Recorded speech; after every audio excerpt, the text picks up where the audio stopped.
What's up, y'all? Welcome to How to Increase Your Vertical Volume 2.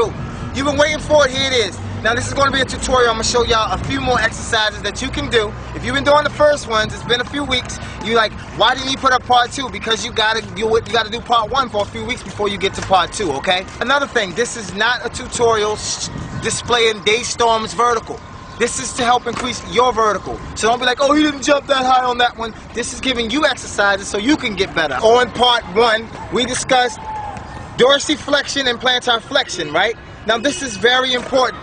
This time we're going to discuss a few strength exercises you can do just like part 1, but another important factor that you have to understand is you want to get flexibility in your ankle area. So he's going to go to my foot here. Now remember we talked about dorsiflexion.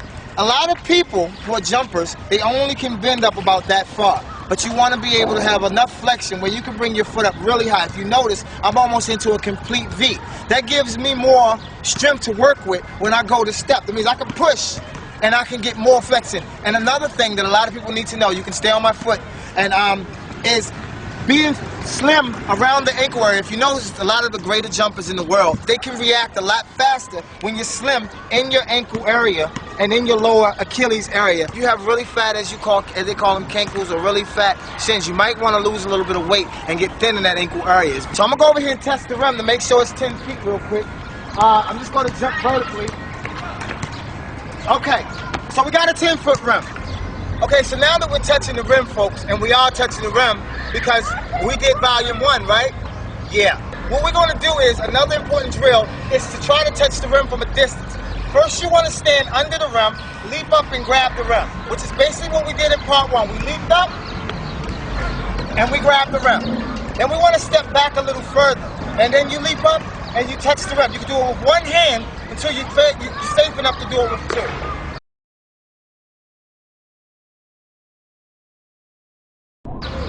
Got the rim. Then you basically take it back even further. If you notice at basketball courts, get the line. I'm going to come from the line that's in front, that's right in front of the dotted line. I'm at the circle.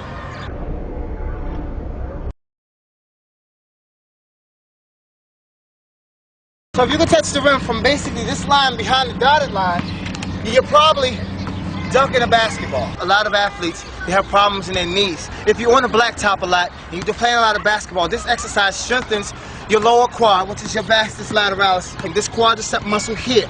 And it's going to strengthen this muscle here in your quad so that you can actually jump and not injure your knee as much. Do it on this leg.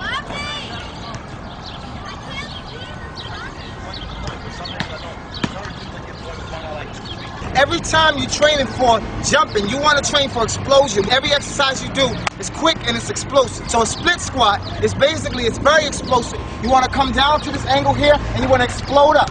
And you want to split and you want to explode up. And you do them at your pace. Don't touch your knees on the ground and you want to explode up. That's working the quadricep, and it's also working your calves when you're landing back down. So that's a really good drill that you can do to increase your vertical. If your split squats get easy and you have to add something, you can get a medicine ball or a light dumbbell. You can take that light dumbbell, you can hold it above your head, and then you can do that same split squat. Doing that split squat with this above your head keeps your body at a vertical angle as opposed to leaning forward, or as opposed to leaning backwards. I would suggest using the medicine ball, not the weight, because if you have a weight, you might mess yourself up. You want to practice speed. If you notice, a lot of the great dunkers, they'll come in with a lot of speed. They'll stop short, and then they'll go up and explode up. It's called a penultimate step. A penultimate step is basically your step before your jump step phase. Let's say I jump off my right leg, folks. If I'm coming down off my left, that's the penultimate step. That's the step before my jump phase. And then I come into this.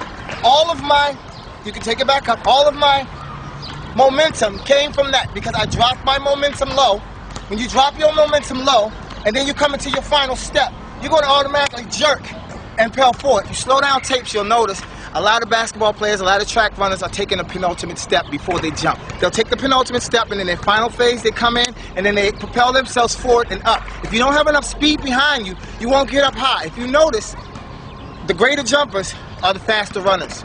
the running backs of the world and things like that. Michael Jordan was a long jumper. We all know that. A lot of these guys, they were jumpers in either college or high school. They just decided to go into basketball because it pays more money. I would have too. Jumpers are bred in track and field. So what I'm going to do, I'm going to give you another track drill that increases your vertical. This is basically called the high skip. It looks kind of funny, but believe it or not, it helps you in your calves, your gastrocnemius, and your soleus, which is in your calf area, and it helps you pop from that Achilles tendon that we talked about. If you notice, when I went up, you want to make sure that your knee is at a 90-degree angle. When you're in the air, the opposite elbow will be at a 90-degree angle also.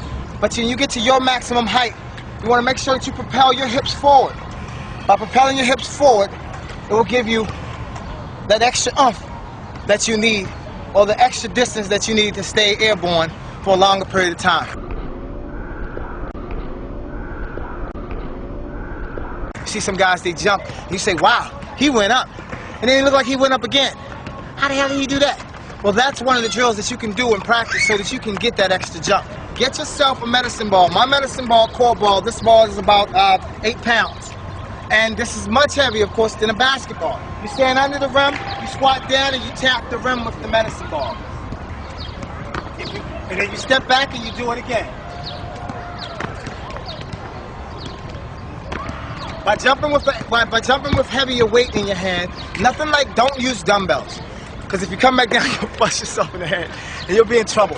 But if you have a heavier weight in your hand and you get used to carrying extra weight, when you're just carrying your body weight, maybe a basketball, it'll be so much easier for you to jump. Because you'll have nothing and you'll be like, wow, look at me, Mom, I can jump up. And then you'll float because you don't have any weight in your hand. This is a plug, I don't know if y'all remember, but I did a video called workouts you can do at home. It was extreme workouts in the home. And I was doing a hamstring drill. If you don't remember it, you can go back and look at that video. I won't demonstrate in this one. But it's very important to have strong hamstrings, and I'm going to tell you why. A lot of people say because they look good. No. Your hamstrings sit right up under your glutes, which is your ass, your butt, you know. And what you want to do is you want to strengthen your hamstrings because a lot of power when you're squatting comes from your glutes to push off. If you strengthen your hamstrings, it will make your glutes sit higher, making those stronger, and then you will have more power when you come from the... Your body doesn't work in one motion, so why do you train it in one motion?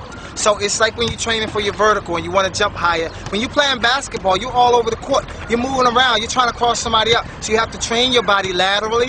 You have to train your body sagittally, which is basically forward and backwards. And you also have to train your body in the transverse plane, which is basically twisting. Now this exercise right here, it's also increasing your power in the lower body. It's an explosive exercise. It's a lateral, which is side to side, for those who don't know. It's a lateral exercise. So you'll be here, you're coming down, and then you're going to explode up.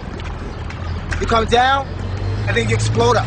You don't have to use a medicine ball, but if you do 10 to 12 of them, you will really feel it. And it'll be working your outer, your IT band, which is basically a muscle on the outer side of your leg. You'll be working all the muscles on the outer side of your leg. So then, if you decide to cross somebody up and give them the business, when you cross them up, they're going to go left, and you're going to be like, ooh, you're going to be gone. You're going to be gone. So it's very important to warm up properly. When I say warm up, what you should do for a warm up, I would say if it's a track around, run a lap. That's a quarter mile. Do a quarter mile, stretch really good, and you'll be good to go for a warm up. Also, when you finish playing a basketball game, kids, cool down. Don't just go off the court and be like, all right, homie, let's go home. We good. You cannot just go home. I don't care, 16 to 28 to 30, I don't care how old you are. You will be hurting the next day if you play too hard. And then your muscles might not tell you because you're used to it, but you will be in trouble. You want to keep your feet flat on the ground. If you get my legs, how they say on the ShamWow commercial, you got my legs, camera guy. So you want to get on laterally. When you're going down, you're right above the ground. If you notice, I'm right above the ground. I'm still talking to you. I haven't touched the ground yet. Now this is very difficult. You come back up. And that takes a lot of strength. When you can do that, oh, you'll be dunking from all over the court. You know why? Because not only will you have the flexibility in your quadricep, not only will you have the strength in your quadricep, and your knees will be strong enough, and your glutes. Because once you're coming down to this angle here, as you saw me, once you pass 90 degrees and you fall into this area, coming from this area to 90 degrees is all glute. And then you're using your quad to come all the way up to a straight position. You may have seen me do that in the other video. But that's all I'm giving y'all, man. Make sure you subscribe to my videos, y'all. and I'll see you on part 3. Peace.